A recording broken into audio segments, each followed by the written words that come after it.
استعمار من دول ومقاومة وصمود من دول. يا ترى ايه حكاية عيد الجلاء التونسي اللي بيحتفل بيه التوانسة كل سنة في 15 أكتوبر؟ تعالوا نعرف الحكاية.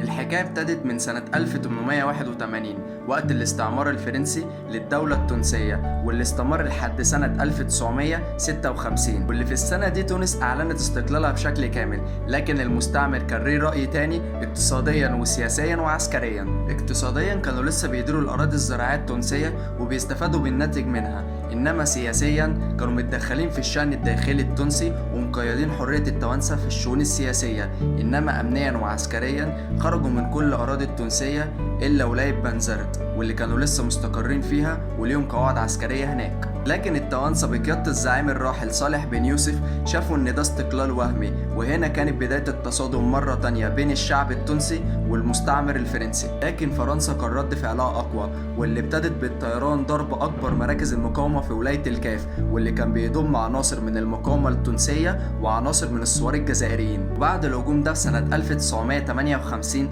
اتحركت الحكومة التونسية برئاسة الزعيم الراحل الحبيب بورقيبة وقدمت شكوى في الأمم المتحدة، واللي طلبت فيها ان فرنسا تسحب قواتها بالكامل من بنزرت. وبعد سنتين من المفاوضات اعلنت فرنسا في سنة 1960 انها تبدأ تنسحب بشكل تدريجي من الاراضي التونسية، وكمان هتسلم كل الانشطة المسيطرة عليها للحكومة التونسية. لكن بعدها بسنة الحكومة الفرنسية غيرت موقفها ورفضوا ان هم ينسحبوا من بنزرت نظرا لاهميتها وموقعها الجغرافي في البحر المتوسط. وهنا ادركت الحكومة التونسية ان خلاص المفاوضات مش هي الحل، وان الحرب والمقاومة واستعادة بنزرت وتحريرها هو الحل. في شهر يوليو من نفس السنة اتوجه الشعب التونسي من جميع الولايات لولاية بنزرت عشان يحاصر معسكرات المستعمر هناك. لكن قبل الهجوم الحكومة التونسية بعتت تحذير اخير لفرنسا انها تنسحب، وفي نفس الوقت كان بيستعد الجيش والمقاومة التونسية للهجوم. وده طبعا بعد ما تونس حشدت الجيش بالكامل واخدوا كل كفايتهم من الاكل والشرب والادوية، وكمان عززوا المستشفيات التونسية بالاطباء والممرضين. والغريب هنا ان كان رد فرنسا ان المفاوضات عمرها ما هتوصل لحل بالحرب،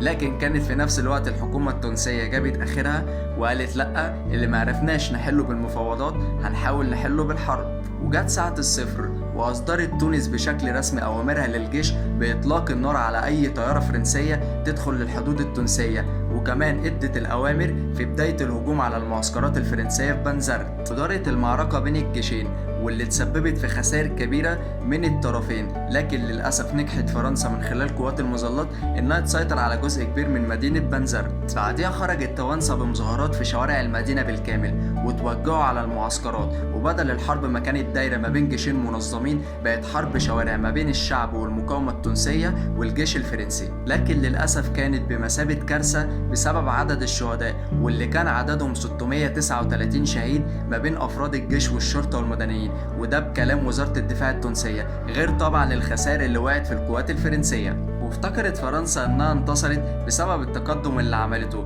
وانها سيطرت على بعض الاماكن، لكن المقاومة وصمود الشعب التونسي كان ليهم رأي تاني. وفي اخر شهر يوليو اتدخل مجلس الامن واصدر قرار بوقف اطلاق النار ما بين تونس وفرنسا، وعملوا اجتماع في شهر أغسطس بيضم الطرفين علشان يتناقشوا في القضية مرة تانية، وانتهت الجلسة في الآخر لصالح تونس. وفي سبتمبر من نفس السنة نجحت تونس إنها توصل في اتفاق مع فرنسا إنها تسحب قواتها بالكامل من بنزرت. وفي أكتوبر أعلنوا جدول زمني لخروج القوات الفرنسية من بنزرت وتونس بالكامل، واستمرت الخطة لمدة سنتين. وفي 15 أكتوبر سنة 1963 خرج آخر عسكري فرنسي من الأراضي التونسية عشان يكون لتونس السيطرة بالكامل على أراضيها. ومن وقتها بيحتفل التوانسة بعيد الجلاء في اليوم ده من كل سنة.